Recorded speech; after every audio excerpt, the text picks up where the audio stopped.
Hello बच्चों, अब तक हमने मन की दृढ़ता में पढ़ा था अभ्यास को लेकर के। अब हम अगले बिंदु पर चलते हैं। अभ्यास में और क्या कहते हैं या आगे बालकृष्ण भट्ट क्या कहना चाहते हैं कि लड़के शिक्षा कैसे ग्रहण करते हैं। इस बात को जिसने कभी सोचा है वह हमारी बात अवश्य मानेगा। बालक जब छोटे से छोटे दर्जे में रहते हैं तभी से अपनी विशेष रुचि किसी एक मुख्य विषय पर प्रकट करने लगते हैं। सुना होगा, बच्चे कहते हैं मैं तो डॉक्टर बनूंगा, मैं तो इंजीनियर बनूंगा, मैं तो टीचर बनूंगा। तो वो अपनी बात को मतलब अपनी रुचि को प्रकट करते हैं। किसी विषय में उनकी बहुत अधिक धंसती है, किसी बात के सीखने को वे अलसाते और जान छिपाते हैं। किसी बात में उनको रुचि होती है, किसी बात से वो जान छुड़ाते हैं। कोई कोई बातों में वह अपनी अरुचि आदि ही से प्रकट करता है, शुरू से ही वो कह देता है नहीं ये मुझे पसंद नहीं है। कोई कोई बात में शीघ्र उसकी बुद्धि पुष्ट पड़ जाती है और किसी बात को वो तुरंत त्वरा बुद्धि से काम लेता है, तत्पर होकर के वो शीघ्र उत्तर देता है। कुछ बातों में बड़े यत्न के उपरांत भी वह कमज़ोर बना रहता है।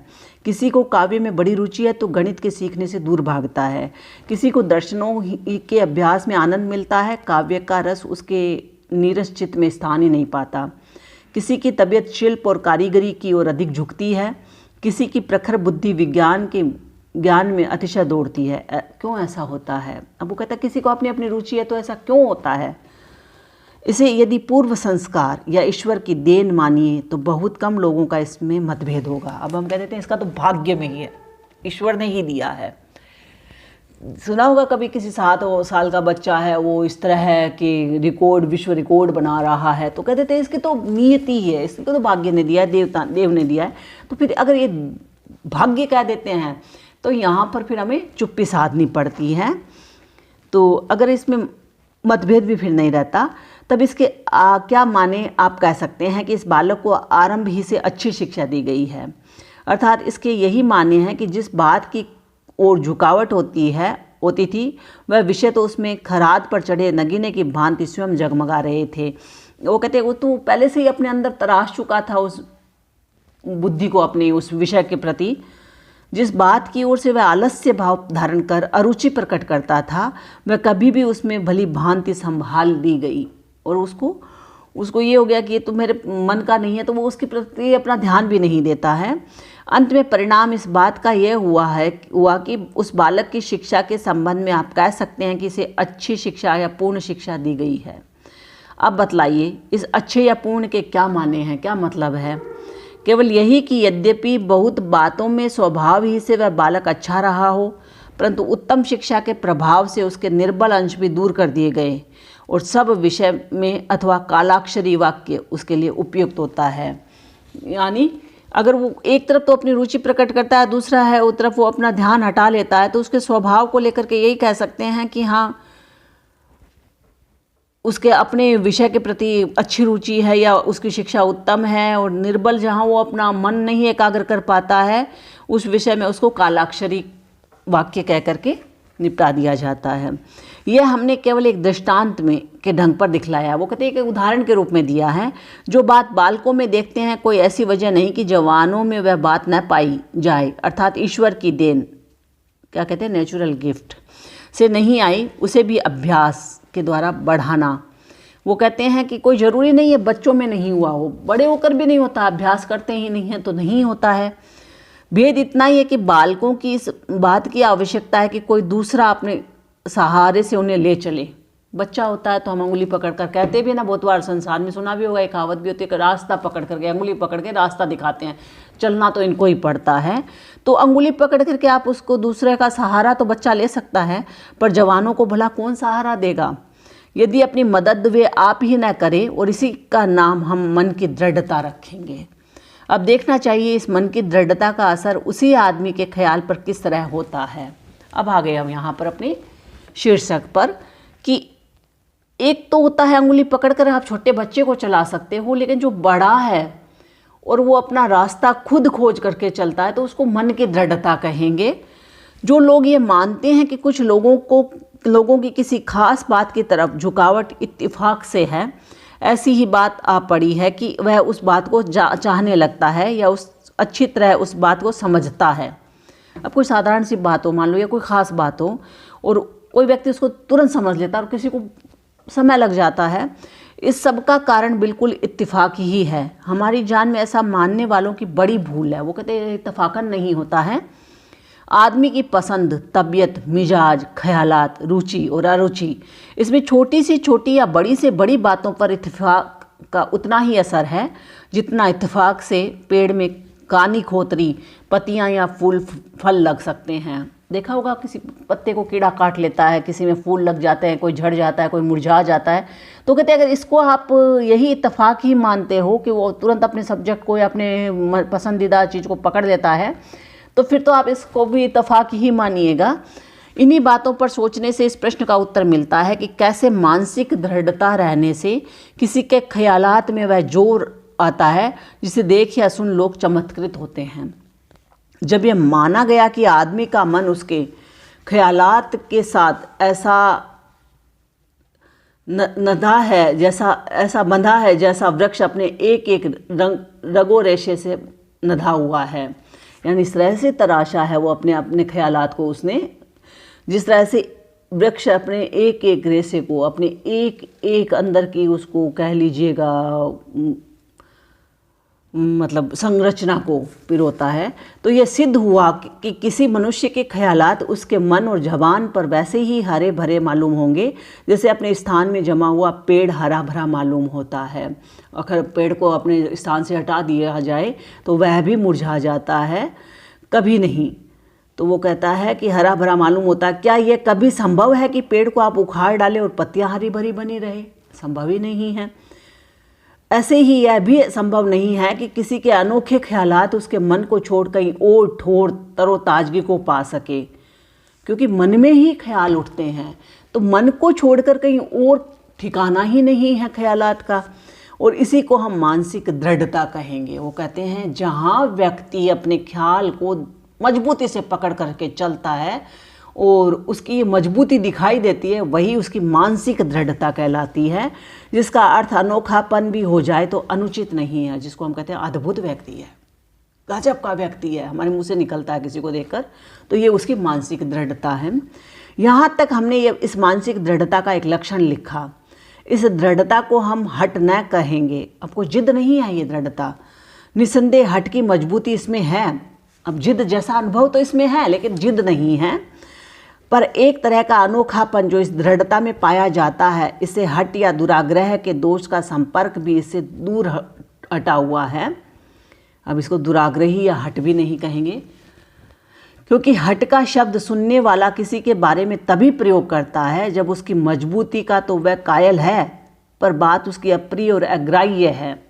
अब वो कहता है, वो मान तो लेता है व्यक्ति, हट की बात करते हैं कि हाँ मजबूत है वो अपनी जिद पर, लेकिन वो क्या है, दूसरा उसको सुनने में और ग्रहण करने में बड़ी मुश्किल होती है, वो अप्रिय लगती है और अग्राह्य लगती है, जिसको आप मानसिक दृढ़ता के साथ लगा ही नहीं सकते। क्योंकि यदि सुनने वालों को ग्राह्य, ग्राह्य, प्रिय, अप्रिय तय करने की फुर्सत मिली तो बोलने वाले को की मानसिक शक्ति की प्रशंसा में हम दृढ़ का प्रयोग करेंगे ही नहीं। अब अगर ग्राह्य, अग्राह्य, प्रिय, अप्रिय ये सब सोचने ही लग जाएंगे तो फिर वहाँ दृढ़ता नहीं आएगी, वो हट ही होगा। मानसिक दृढ़ता का मुख्य लक्षण या गुण है यह है कि वक्ता सुनने वाले का मन अपनी मुट्ठी में कर ले। जब वो वक्ता बोलता है तो सुनने वाला क्या है, मंत्रमुग्ध होकर के सुनने लग जाए। ये मानसिक दृढ़ता वाले व्यक्ति की विशेष पहचान है, बालकृष्ण भट्ट ने कहा है। इस दृढ़ मन का दूसरे के ऊपर क्या और कैसे असर होता है, इसे हमने प्रकट कर दिखलाया। अब पाठक जन इससे यह न समझ ले कि केवल अति दृढ़ मन वालों ही का असर दूसरे पर होता है, यह हमारा तात्पर्य नहीं है। वो कहते हैं कि कोई दृढ़ व्यक्ति ही है जो दूसरे पर अपना प्रभाव जमा सके, ऐसा नहीं है। पर यह एक साधारण नियम है कि जब कभी दो चित्त आपस में चक्कर खाएंगे तो एक दूसरे पर कुछ ना कुछ असर होगा ही। हमने भी देखा होगा, ये धरती के आसपास ये जितने भी ब्रह्मांड में हैं सारे ग्रह घूमते हैं, और घूमते हुए कभी कभी एक दूसरे के नज़दीक आते हैं तो हम आपस में एक दूसरे पर उसकी छाया पड़ती है या एक दूसरे पर उसका प्रभाव पड़ता है। आपने ज्योतिष के अनुसार भी पढ़ा होगा, अब ये सूर्य का उदय हुआ है, अब इस पर शनि है और अब इसमें शनि और बुध की युति चल रही है। तो वो कहते हैं इसी तरह से अगर कोई दो चित्त आपस में चक्कर खाएंगे, दो हृदय अगर आपस में मिलेंगे तो एक दूसरे पर उसका कुछ ना कुछ असर तो होगा ही, तभी तो मिलते हैं। इसी असर को भली या बुरी सोहबत का असर कहते हैं। सोहबत का असर जरूर होता है, इसको रोकने की सामर्थ्य किसी को नहीं है, यह असंभव है। क्या कहते हैं यहाँ पर एक रहीम का पद है बच्चों, कि उस रहीम के दोहे में है, अब वो मैं थोड़ी देर में बताऊंगी, अभी आपको वो पद मुझे याद आ जाए। दोहा, मेली राखो कपूर में हींग न होत सुगंध, ये उन्होंने कहा था, अंतिम उसकी लाइन यही है।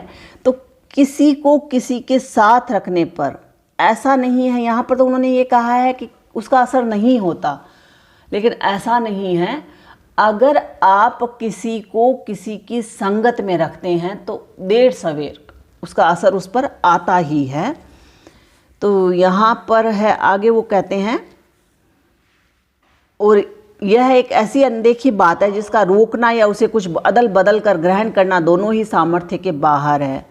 जब यह बात है तो दृढ़ मन वाले अपनी ऊंची समझ और ऊंचे ख्यालात से कमज़ोर और दुर्बल चित्त वालों को ऐसा बेकाबू कर डालेंगे जैसा बड़े से बड़ा नशा का असर किसी को बेकाबू कर देता है। यानी वो उस पर ऐसे छा जाएंगे जो कमज़ोर हृदय वाले हैं, जो कमज़ोर दृढ़ता वाले हैं, या जो कमज़ोर है अपने आप में, उस पर वो उनका जादू ऐसा चल जाएगा जैसा कोई नशे करने के बाद में व्यक्ति का हो जाता है, वो बेकाबू हो जाता है। और इसलिए दुर्बल चित्त वाले का दृढ़ मन वाले के साथ संपर्क कभी उपकारी नहीं है, दोनों का संगत बैठ ही नहीं सकती हैं।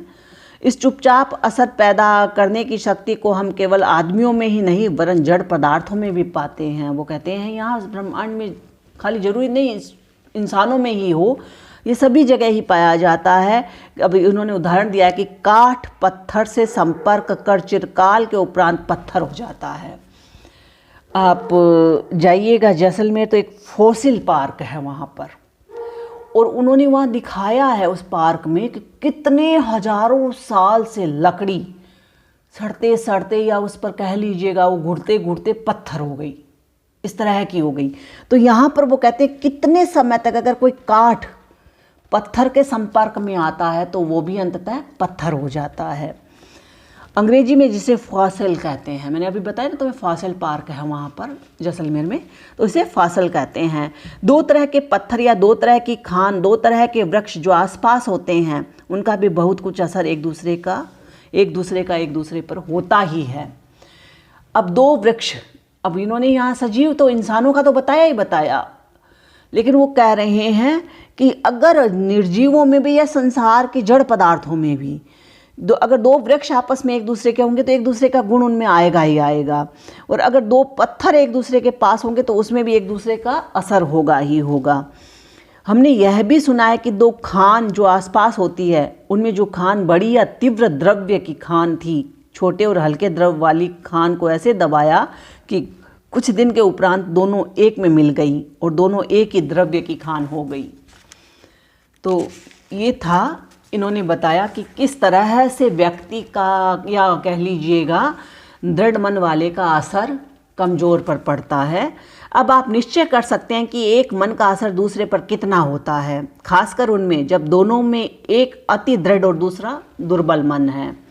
अतएव दृढ़ मन यद्यपि उत्तम गुण है, पर दूसरों पर उसका असर इतना गुणकारी नहीं मालूम होता है, और इस दृढ़ मन के साथ सहानुभूति भी हो, अर्थात हर तरह के भले बुरे, ऊंचे नीचे, ज्ञानी अज्ञानी सबके मन में प्रवेश करने की शक्ति भी हो, तो दृढ़ मन मधुकर हो, प्रत्येक मन का मधु निकाल कर लाभ उठाने की शक्ति बढ़ाता ही जाएगा।